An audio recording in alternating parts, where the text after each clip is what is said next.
ప్రభునందు ప్రియమైనటువంటి దేవుని సంగమా, పేతురు చెరసాలలో ఇటుపక్క ఒక సైనికుడు అటుపక్క ఒక సైనికుడు ఉన్నారు. అటువంటి భయంకరమైనటువంటి పరిస్థితిలో తెల్లవారితో ప్రాణం పోయేటటువంటి పరిస్థితి, ప్రాణం మీద ఎటువంటి కూడా ఆశలు లేవు, తెల్లవారితే చంపేస్తారు. అటువంటి సమయంలో నిద్రపోతున్నాడు. 7వ వచనంలో చూస్తాము, అపోస్తలుల 12:7 ఇదిగో ప్రభువు దూత అతని దగ్గర నిలిచాను, అతడుండిన గదిలో వెలుగు ప్రకాశించాలండి. కాబట్టి అటువంటి సమయంలో దేవుడు కలగజేసుకున్నారు. దూతను పంపించినప్పుడు అంతవరకు కటిక చీకటిగా ఉన్నటువంటి ఆ యొక్క గదిలో వెలుగు, దూత యొక్క వెలుగు రావడం మనం ఇక్కడ చూస్తున్నాం. పాత నిబంధన కాలంలో దూత ఎక్కడ ఎప్పుడు వచ్చినా సరే వెలుగు ప్రకాశించినట్టుగా మనము చూడం. కానీ నూతన నిబంధనలోకి వచ్చేసరికి దూత వచ్చింది అనగా ప్రకాశమానమైనటువంటి వెలుగు రావడం అన్నది నూతన నిబంధనలో చూస్తాం. దానికి ఒక ప్రత్యేకత ఉన్నది. పేతురుకు ఆ వైపున ఒకరు, ఈ వైపున సంఖ్యలతో బంధించారు. సైనికులు ఎటు కూడా తప్పిపోకుండా వాళ్ళ చేతులకు కూడా ఇతనిని కట్టిపెట్టి ఉంచారు. దూత వెలుగు వచ్చేసరికి they were struck into deep sleep. ఒకేసారి వాళ్ళు నిద్రలోకి డీప్ స్లీప్ లోకి వెళ్ళిపోవడం జరిగింది దూత వచ్చేసరికి. కనుక ప్రియమైనటువంటి దేవుని సంగమా, ఇదే సంఘటన అనగా దేవునికి ఒక కార్యము జరగాలని అంటే ఇక్కడ ఎవరు కూడా చూడకూడదు అని అనుకుంటే దేవుడు వారి కళ్ళు మూసేస్తారు. కళ్ళు తెరిచి ఉంచినా నీకేం కనిపించదు. సౌలు విషయంలో కూడా ఒకసారి దావీదును వెంటాడి సౌలు కూడా హకీలా మన్యంలోనికి వస్తాడు. ఒకసారి అలా వచ్చినప్పుడు 3000 మంది సైనికులను తీసుకొని దావీదును పట్టుకోవాలని సౌలు వస్తాడు. అలా వచ్చినప్పుడు జీపు అరణ్యం ద్వారా అక్కడికి ప్రాంతానికి వస్తాడు. అక్కడ కొంతసేపు సౌలు అక్కడ ఉన్నటువంటి దండు కొత్త కళము అనేటటువంటి ప్రాంతంలో పడుకుంటాడు. ఆ పడుకున్నప్పుడు అతని చుట్టూ కూడా దండు వారందరూ కూడా ఉన్నారు కాపులాకి. అటువంటి సమయంలో దావీదు అక్కడికి వెళ్ళి సౌలు దగ్గర తల దగ్గర పెట్టుకున్నటువంటి ఈటను, నీటి బుడ్డిని తీసుకుని వస్తాడు. అలా తీసుకొని రావడానికి వెళ్ళి వచ్చినప్పుడు ఏం జరిగిందో అక్కడ మనం చూస్తాం. సమూయేలు 1వ గ్రంథం 26:12 చూస్తాం. ఏమన్నారంటే, యెహోవా చేత వారందరికీ గాఢ నిద్ర కలుగగా అని చూస్తాం. చూద్దామండి అక్కడ, యెహోవా చేత వారందరికీ గాఢ నిద్ర కలుగగా వారిలో ఎవడునో నిద్ర మేల్కొనలేదు, ఎవడునో వచ్చిన వారిని చూడలేదు, జరిగిన దాన్ని గుర్తుపట్టవాడు ఒకడు లేడు. కనుక దేవుని కార్యం అలా ఉండదు. ఇక్కడ పేతురికి ఎలా జరిగిందో ఆనాడు సౌలుకి కూడా అదే జరిగింది. కాబట్టి సౌలు చంపడానికి రావడానికి వచ్చాడు, కానీ అతడు పడుకుంటుండగా చేమ చిట్టుకుమైనా సరే లెగిసేటటువంటి దండు తన చుట్టూ ఉన్నా సరే యెహోవా దూత వారందరికీ గాఢ నిద్ర కలుగజేయగా దేవునికి ఉన్నటువంటి శక్తి చెబుతున్నాడు. ఇది నాన్న ప్రభు అయినటువంటి యేసుక్రీస్తు వారు నీకు నాకు జ్ఞాపకం చేస్తున్నారు. ప్రియమైనటువంటి దేవుని సంఘం అక్కడ అంటాడు 7వ వచనం 2వ భాగంలో, దూత పేతురు లేపుతాడు, వచ్చి లెగు లెగు అని తట్టి లేపుతాడు. దూత పేతురు ప్రక్కను తట్టి త్వరగా లెమ్మని చెప్పి అతని లేపగా సంఖ్యలు అతని చేతి నుండి ఊడిపడిన మాట మనం చూస్తున్నాం. ప్రియమైనటువంటి దేవుని సంగమా, కాంతికి కూడా, అంత దూత కాంతికి కూడా ఎవరు కూడా లెగలేదు. అంతేకాకుండా పేతురు కూడా లెగలేదు, తట్టి లేపవలసి వచ్చింది. ఆ లేపిన వెంటనే తను పడుకున్న ప్రదేశం నుంచి లెగుస్తుండగానే చేతుకున్నటువంటి సంఖ్యలు, ఎందుకంటే సంఖ్యలు విడపడపోతే లేవలేడు అక్కడి నుంచి. కాబట్టి తను లెగుస్తుండగానే మామూలుగా ఏవో ఒక గ్రాఫిక్ జరిగినట్టుగా సౌండ్ కూడా లేకుండా, ఒకవేళ సౌండ్ వచ్చినా వారు ఎవరికి కూడా తెలివి రాకుండా ఆ సంఖ్యలు ఊడిపడిపోవడం అన్నది అక్కడ మనం చూస్తున్నాం. ఈ సంఖ్యల గురించి యుడాక్సియా అనేటటువంటి ఎంప్రెస్ ఉంది. ఆమెకి ఒక సైనికుడు ఈ సంఖ్యలను ప్రజెంట్ చేసి ప్రతి సంవత్సరం కూడా ఆగస్టు 1వ తారీఖున వారందరూ కూడా ఫీస్ట్ ఆఫ్ పీటర్స్ చైన్ అనే పండుగను జరిపించుకుంటారు.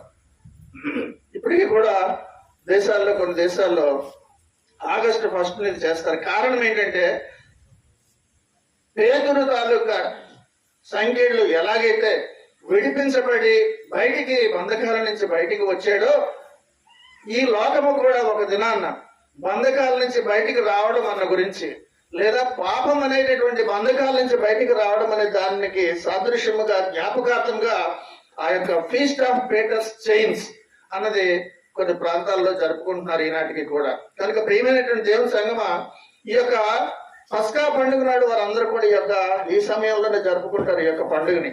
అయితే దూత పేతురుతో అంటున్నాడు, 8-9 వచనాలు చూద్దామా. అప్పుడు దూత అతనితో, నీవు నడుము కట్టుకొని చెప్పులు తొడుగుకొనమనెను. అతడు అలాగూ చేసిన తరువాత దూత నీ వస్త్రము పైన వేసుకుని నా వెంబడి రమ్మని అతనితో చెప్పాను. అతడు వెలుపలికి వచ్చి దూత వెంబడి వెళ్ళి దూత వలన జరిగినది నిజముగా జరిగినని గ్రహింపగా తనకు దర్శనము కలిగినని. కాబట్టి దూత డైరెక్ట్ చేస్తుందిరా అనగానే దూత ముందుకు వెళ్తుంటే వెనకాతల పేతురు అనుసరిస్తున్నాడు. దూత డైరెక్ట్ చేస్తుంది ఎటు రావాలో ఆ విధముగా అనుసరించి వెనకాతల నుంచి వెళుతున్నాడు. పడుకున్నప్పుడు వస్త్రముల యొక్క పరిస్థితి కొంచెం అటు ఇటుగా ఉన్నా లేచినప్పుడు అన్ని సర్దుకోలు కనుక నడుము కట్టుకో అంటున్నాడు. నడుము కట్టుకోనని లెగమని చెబుతున్నాడు. చెప్పులు తొడుక్కొని సిద్ధపడని చెబుతున్నారు ఇక్కడ. కనుక ప్రియమైనటువంటి దేవుని సంగమా, ఈ దినాన్న దేవుని యొక్క కృప వలన నీవు కూడా బంధకముల నుంచి విడవబడినప్పుడు ఎంతమందికి బంధకములలో ఉన్నవారికి నీవు కూడా నాలాగా దేవుని దగ్గరికి రా, ప్రార్థించు, బంధకముల నుంచి విడిపిస్తారని.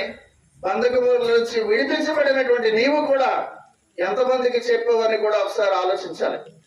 అది ప్రతి ఒక్కరి యొక్క సువార్త బాధ్యతది.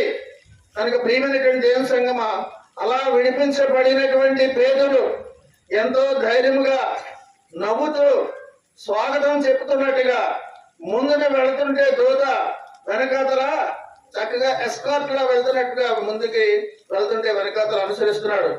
కాబట్టి ప్రియమైనటువంటి దేవుని సంగమా, ఈ దినాన్ని ఆధ్యాత్మిక అంధకారం అనేటటువంటి చెరసాలలో ఉన్నటువంటి నిన్ను దేవుడు విడిపించినప్పుడు పేతురు దూతను ఎలాగైతే అనుసరించాడో విడిపించబడినటువంటి నీవు కూడా దేవునిని అనుసరించాలి. ఆ విధంగానే నీవు కూడా దేవుని అనుసరించాలి. ప్రియమైనటువంటి దేవుని సంఘం, ఆనాడు ఐగుప్తీయులందరూ కూడా మోషేను అనుసరించారు. మోషేను అనుసరించి వారి యొక్క గమ్యస్థానానికి వెళ్ళడానికి వారందరూ కూడా వెళ్ళారు. అలాగే ఈ దినాన్న నీవు దేవుని అనుసరించడానికి కూడా నీవు కూడా సిద్ధంగా ఉండాలని ఈ దినాన్న పరిశుద్ధాత్మ దేవుడు జ్ఞాపకం చేస్తున్నారు. పేతురుకు అర్థం కాలేదు, ఇది కళ లేకపోతే ఏంటి, నేను నడుచుకుని నిజంగానే వెళుతున్నాను. ఒక్కోసారి మనకి కూడా కళలు వచ్చినప్పుడు అది కళ నిజమో అర్థం అవ్వదు. లేచిన తర్వాత మనకు ఒక్కొక్కసారి కన్ఫ్యూజన్ లో ఉంటాం, ఇది కళ అది నిజంగా జరిగిందా అని. అలాగే పేతురు కూడా లేచినా సరే, బయటికి వస్తున్నా సరే, దూత తీసుకుని వెళ్తున్నా సరే కళలోగా పోలనుకుంటున్నాడు. వాస్తవం ఏంటో ఇంకా తెలుసుకోలేకపోతున్నాడు. 10వ వచనంలో అంటాడు, అందుకని అక్కడ మొదటి కావలని 2వ కావలని దాటి ఇనుప గవని యొద్దకు వచ్చినప్పుడు దాని అంతటా అదే తెరుచుకొనెను. వారు బయలుదేరి యొక్క వీధి దాటిన వెంటనే దూత అతనిని విడిచిపోయిన. కనుక ప్రియమైనటువంటి దేవుని సంఘం, వారు వెళ్తుంటే దారంతా ఒక్కొక్క తలుపు కూడా అక్కడ సైనికులు నిజంగా ఉన్నా వాళ్ళు ఏదో కూడా మంత్రం వేసినట్టు ఎవరి మటుకు వాళ్ళు తెలుస్తూనే ఉన్నారు. ఎవరు కూడా ఏమి కూడా మాట్లాడలేదు. తలుపులన్నీ కూడా తెరుచుకుంటున్నాయి. సైనికుల యొక్క కళ్ళన్నీ కూడా మూయబడ్డాయి. వారి చేతులన్నీ కూడా బిగింపబడ్డాయి.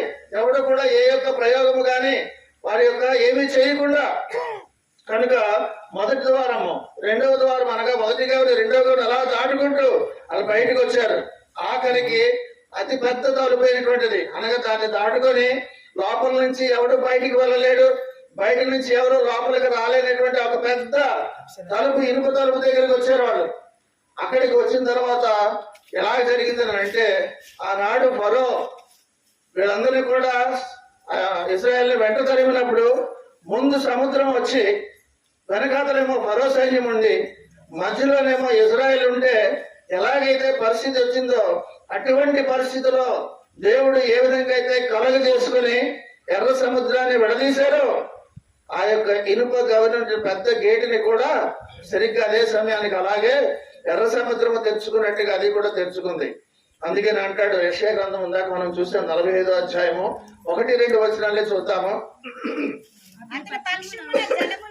అతని పక్షమున్న జనములను జయించుటకు నేను అతని కుడి చేతిని పట్టుకొని ఉన్నాను. నేను రాజుల నడికట్లను విప్పెదను.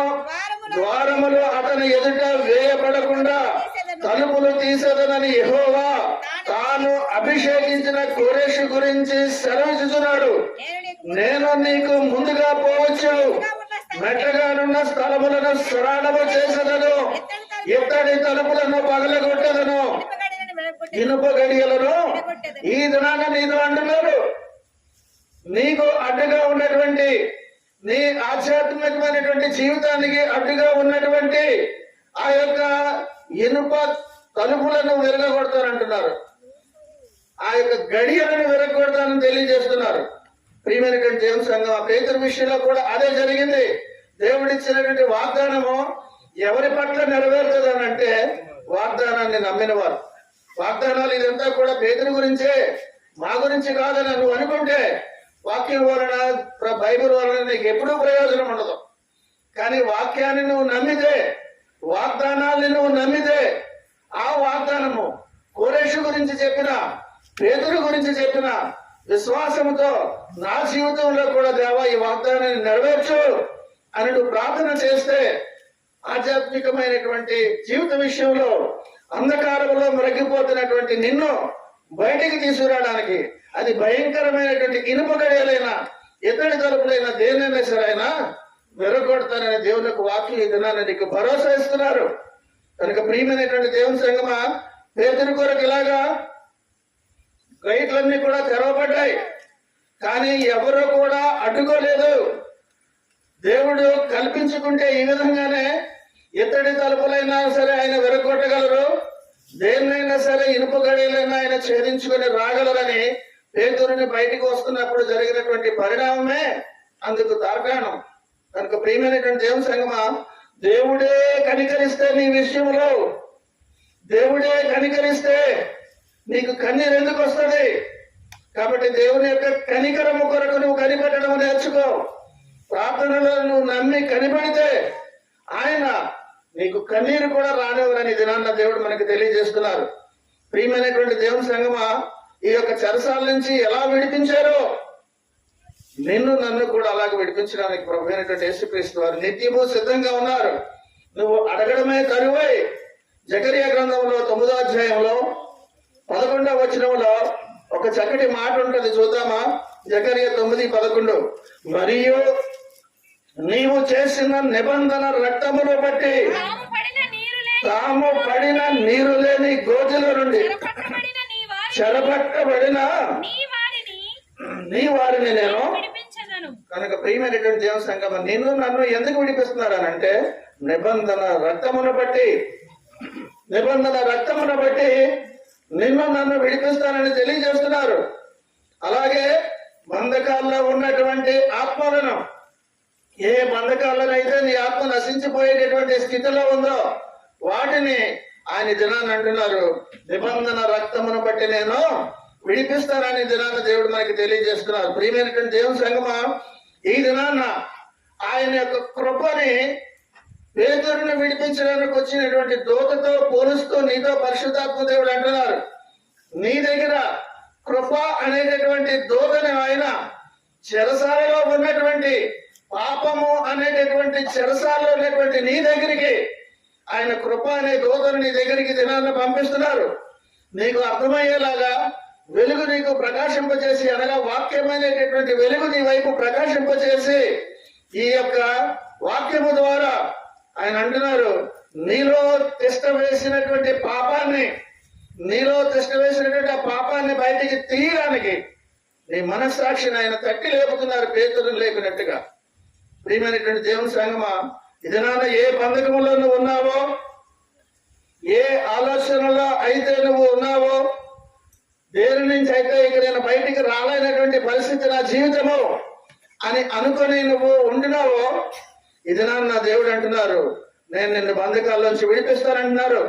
ఆ 10వ వచనంలో 2వ భాగాన్ని ఒకసారి చూస్తే, వారు బయలుదేరి ఒక వీధి దాటిన వెంటనే దూత అతని విడిచిపోయానన్న మాట అక్కడ చూస్తున్నాం. కాబట్టి మెలకు వచ్చింది పేతురికి. మెలకు వచ్చిన తర్వాత అర్థమైంది, ఇది నా కల కాదు, నేను నిజంగానే బయటకు వచ్చాను. అసలు జైల్లోంచి నేను బయటికి రావడం ఏంటి, ఇంతవరకు నేను కళ అనుకుంటున్నటువంటిది దూత రావడము, వెలుగు ప్రకాశింపజేయడము, ఆ యొక్క సంఖ్యలు ఊడిపడిపోవడము, ఇది కళ కాదే. ఇదిగో నాకు మెలకు వచ్చింది బయటకు వచ్చేసరికి, ఇది నిజమా? అమ్మో, నా దేవుడు ఎంత ఆశ్చర్యకార్యం చేశారు, నా గురించి దూతను పంపించారా అని ఆశ్చర్యంలో నుంచి తేరుకొని పేతురు ఆనందంగా బయటకు వస్తున్నాడు. పేతురు తిన్నగా ఎక్కడికి బయలుదేరాడంటే, వారి స్నేహితులు అన్నటువంటి బర్నబాసు సోదరి మార్కు తల్లి అయినటువంటి మరియ ఇంటికి గబగబా అక్కడికి వచ్చాడు. అక్కడ ఒక మందసము ఉన్నటువంటి ఉభయదేవము ఇంటిని దేవుడు ఎలాగైతే ఆశీర్వదించారో, ఈ యొక్క స్నేహితులందరూ కూడా ప్రార్థించేటటువంటి దళముగా ఉండి వారందరూ ప్రార్థిస్తున్నటువంటి ఆ యొక్క మరియ ఇల్లు, ఉభయదేవము ఇంట్లో మందసం ఉన్నప్పుడు ఎలాగ ఆశీర్వదించబడ్డాడు, అలాగే ఆ యొక్క కుటుంబము అంతా కూడా ఆశీర్వదించబడుతుంది. ఇది నాన్న దేవుడు నీతో చెబుతున్నారు, ప్రియమైనటువంటి దేవుని సంగమా, నీ గృహములో ప్రార్థన అనే మందసం ఉండాలి.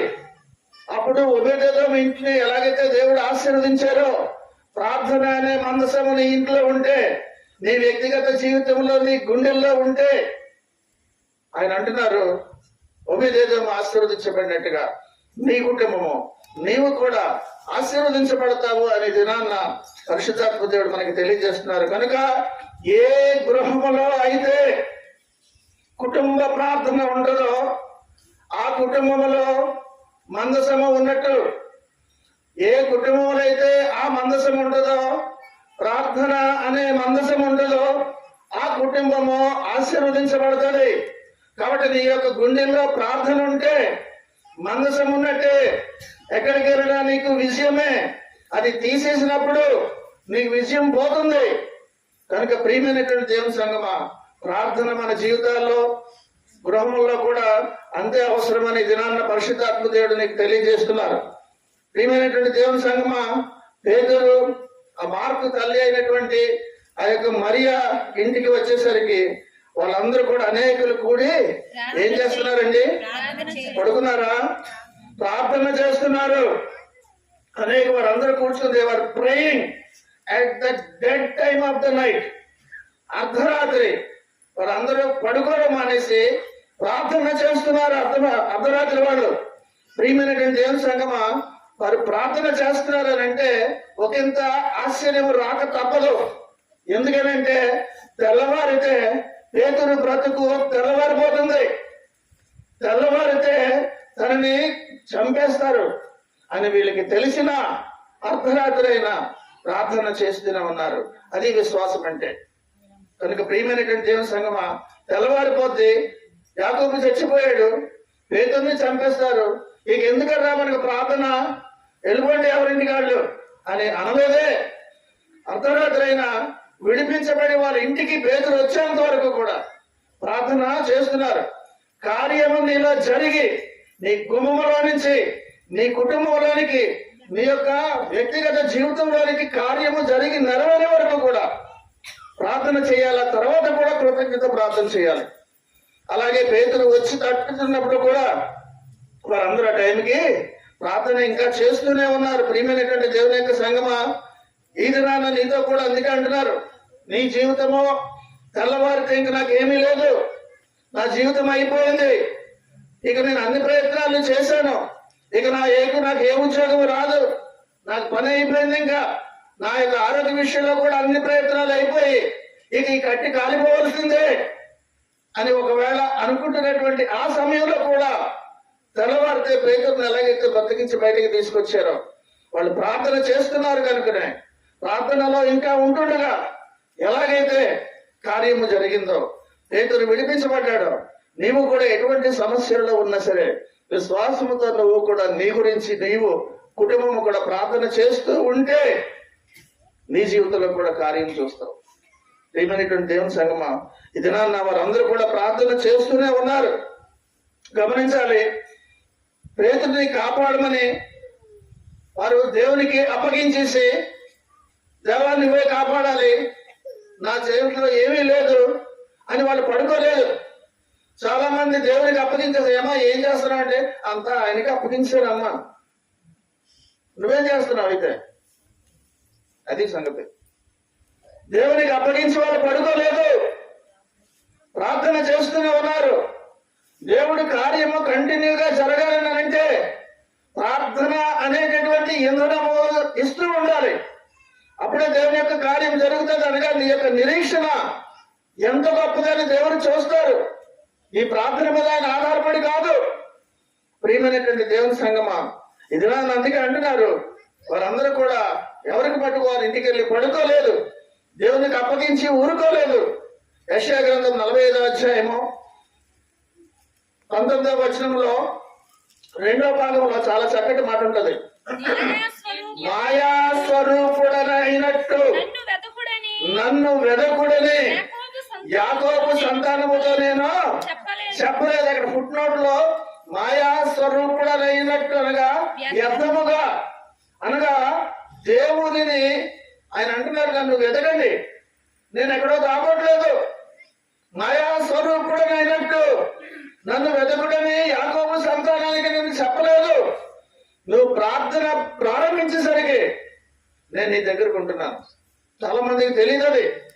మనం ఇంట్లో వాళ్ళని తలుపు కొడితే గంటకి నీ గడియ తీయొచ్చు, కానీ నువ్వు ప్రార్థన చేస్తే వెంటనే నీకు కనిపించేటటువంటి దేవుడు, సమాధానం ఇచ్చేటటువంటి గొప్ప కృప కలిగినటువంటి ప్రభు అయినటువంటి యేసుక్రీస్తు వారిని మనం కలిగి ఉన్నాం. దేవునికి మహిమ కలుగును కాక.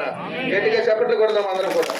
ప్రియమైనటువంటి దేవుని సంగమా, ఈ దినాన్న మత్తయి సువార్త 18వ అధ్యాయం 19, 20లో ఒక మాట ఉంటుంది, చూద్దామా? మత్తయి సువార్త 18వ అధ్యాయంలో 19లో చూస్తే, మరియు కాదండి, మరియు మీలో ఇద్దరు తాము వేడుకను దేనిని గూర్చి అయినను భూమి మీద ఏకీభవించిన ఎడల అది పరలోకమందున్న నా తండ్రి వలన వారికి దొరుకునని మీతో చెప్తున్నా. మళ్ళీ చదువుదాం, జాగ్రత్త చూడండి ఆ మాట. మరియు మీలో ఇద్దరు తాము వేడుకను దేనిని గూర్చి అయినను భూమి మీద ఏకీభవించిన ఎడల అది పరలోకమందున్న నా తండ్రి వల్ల వారికి దొరుకునని మీతో చెప్పుచున్నాను. నా తర్వాత మనకు తెలుసు అందరికీ కూడా, ఏంటది? ఎలయనగా ఇద్దరు ముగ్గురు నా నామమున ఎక్కడ కూడి ఉందరో అక్కడ నేను వారి మధ్యన ఉందని అన్నారు. కనుక ప్రియమైనటువంటి దేవుని సంగమా, ఇక్కడ నువ్వు ప్రార్థన చేస్తే పరలోకం నుంచి ఆయన కదిలిపోతారు. నా మాటలు కాదు, దేవుని యొక్క వాక్యం ఇప్పుడే 2 సార్లు చదివాం. కనుక ప్రార్థనలో నీవు నీవు నీవు చెయ్యి పట్టుకొని చెయ్యిని ప్రేయస్ చేస్తున్నప్పుడు సంఖ్యలతో అన్ని కూడా విడిపోతాయి. నీ ప్రార్థనలో గొలుసుంటే ఏ గొలుసులైనా సరే తెగిపోతాయి. కనుక ప్రియమైనటువంటి దేవుని సంగమా, ఇది నన్ను అంటున్నారు, పేతురు గురించి ఒకరిద్దరు కాదు ప్రార్థన చేసింది. ఇల్లు ఎక్కడ ఖాళీ లేదు, మేడ మీద వాళ్ళందరూ కూడా ప్రార్థన చేస్తున్నారు. కనుక ప్రియమైనటువంటి దేవుని యొక్క సంగమా, వారందరూ కూడా గొలుసు ప్రార్థన అనగా ఒకడు ప్రార్థన చేస్తుంటే మిగతా వాళ్ళందరూ కూడా ప్రార్థనలు ఏకీపిస్తున్నారు. వాళ్ళు అయిపోయాక పక్కన ఉన్నవాడు కూడా పేతురు గురించే, ఆ పక్కన ఉన్నవాడు పేతురు గురించే, అందరూ పేతురు గురించే. అంత పవర్ఫుల్ అయినటువంటి ప్రార్థన వారు చేసినప్పుడు సంఖ్యలు ఓడకుండా ఉంటాయా? అదే నీ జీవితంలో కూడా జరుగుతుంది. విశ్వసించి మీ కుటుంబం అంతా కూడా కలిసి ప్రార్థిస్తే, ప్రియమైనటువంటి దేవుని సంఘం ఈ దినాన్ని అంటున్నారు, ప్రార్థిస్తుండగా అనగా మన దేవుడు ఎటువంటి వాడనంటే వేడుకొనక ముందే, ఇంకా ప్రార్థిస్తుండగానే ఈ మాటలు వింటారు. చూద్దాం ఆ వాక్యము. యెషయా గ్రంథం 65:24 వచనంలో 2వ భాగంలో చూస్తే, వారు వేడుకొనక ముందే, 65వ అధ్యాయం 24వ వచనం, వారు వేడుకొనక మునుపు నేను ఉత్తరం ఇచ్చేదను.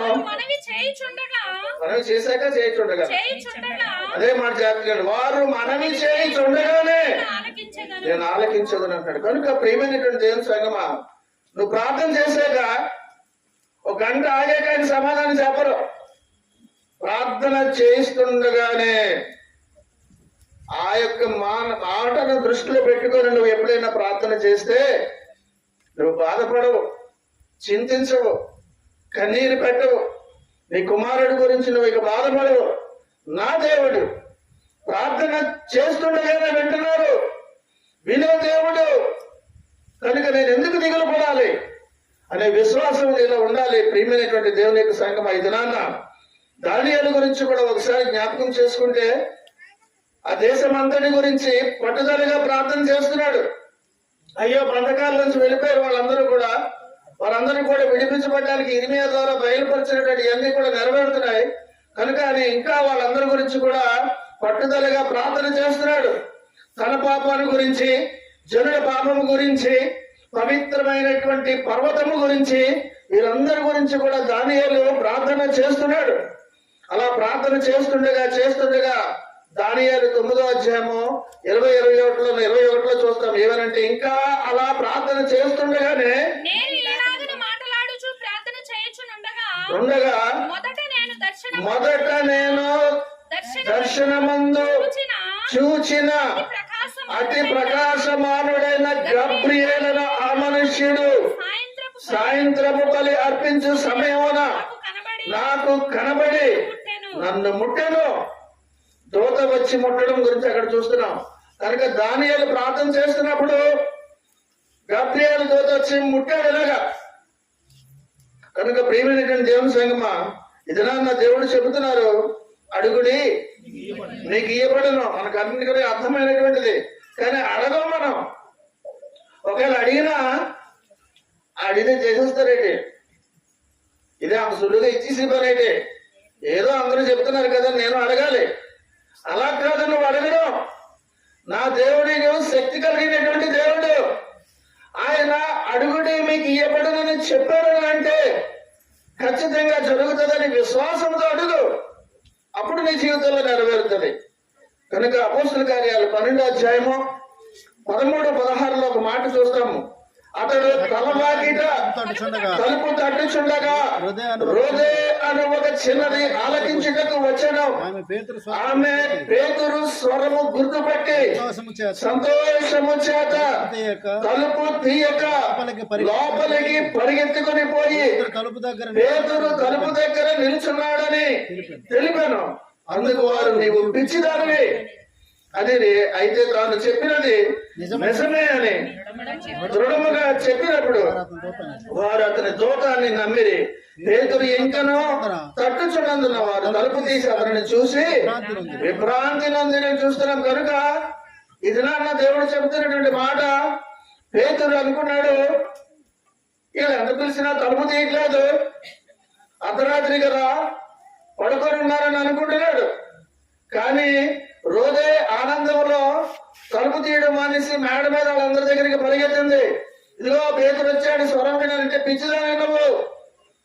దేవుని యొక్క కార్యాలు జరిగినా సరే పట్టించుకోకుండా దాన్ని గ్రహించలేని తనము నీ పిచ్చిదనం.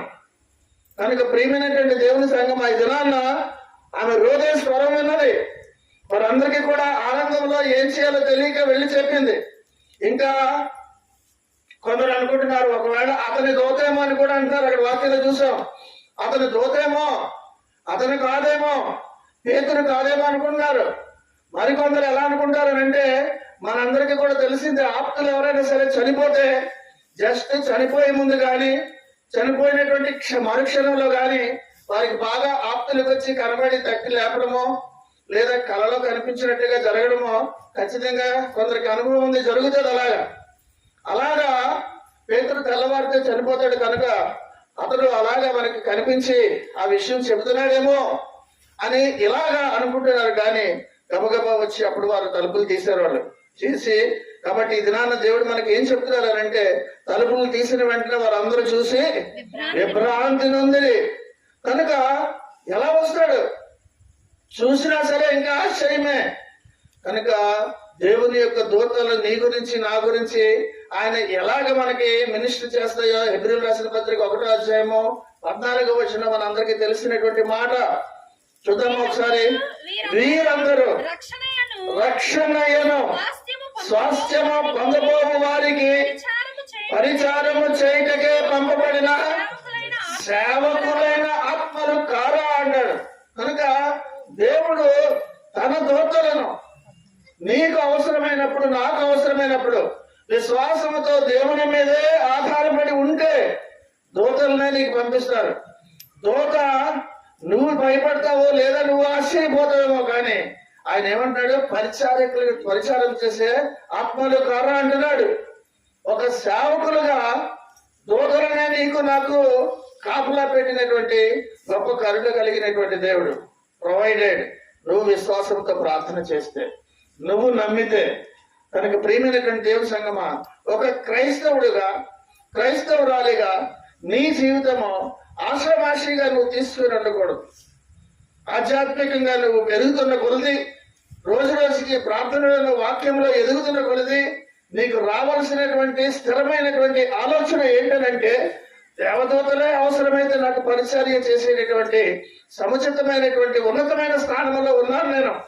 నా బ్రతికి ఎలా ఉండాలి, నా జీవితం ఎలా ఉండాలి, ఇతరులకు ఆదర్శంగా ఉండాలి, నా జీవితమే ఒక నడిచేటటువంటి సజీవమైనటువంటి సువార్తలాగా ఉండాలని ఆలోచనతో మన జీవితాలు మార్చుకున్నప్పుడు దూతల పరిచర్య నీకు చేస్తాయి. ప్రియమైనటువంటి దేవుని సంగమా, ఇది నా దేవుడు చెబుతున్నారు. పేతురు గురించి గొప్పగా చెప్పుకోవడానికి మనం కథలు వినడానికి రాలేదు. నీ జీవితంలో కూడా అటువంటి విశేషాలు జరిగే అవకాశం ఉంటుంది అని పేతురుని నీకు ఒక ఇన్స్పిరేషన్ గా నీకు చూపిస్తున్నారు ఇది నాన్న. కనుక దేవుని యొక్క మాటలు నమ్ముదాం, విశ్వసిద్దాము. ఆ విధముగా మనం ఉన్నట్లయితే, ఆధ్యాత్మికంగా స్థిరముగా మనము నిలబడిపోయినట్లయితే దూతలు కాదు కదా, దేవుడే నీ ప్రార్థనను వేడుకుంటుండగానే ఆయన నీకు కనిపించి నీ మాట విని నీ అవసరాలన్నీ కూడా తీర్చే దేవుడు. దేవునికి మహిమ కలుగును గాక. కనుక ప్రియమైనటువంటి దేవుని సంగమ, అట్టి విశ్వాసంతో మనందరం ఉందాం. ఇది నాన్న వెతుపడినటువంటి వాక్యం బట్టి ఒకవేళ ఇంతవరకు కూడా ఆధ్యాత్మికంగా వెనుకబడి ఉన్నట్లయితే కనీసం ఈ దినం నుంచి అయినా సరే ఆధ్యాత్మికంలో ఒక పట్టుదల కలిగి దేవుని యొక్క మాటలలో, ప్రార్థనలో, వాక్యంలో, కుటుంబ ప్రార్థనలో మనందరం కూడా ముందుకు సాగుదాం. అటు భాగ్యం దేవుడు మనందరికీ కలగజేసి ఆశీర్వదించి బలపరచును గాక. ఆమేన్. దేవుడి వాక్యం మన వెనుకలో దీవించును గాక. ఆమేన్.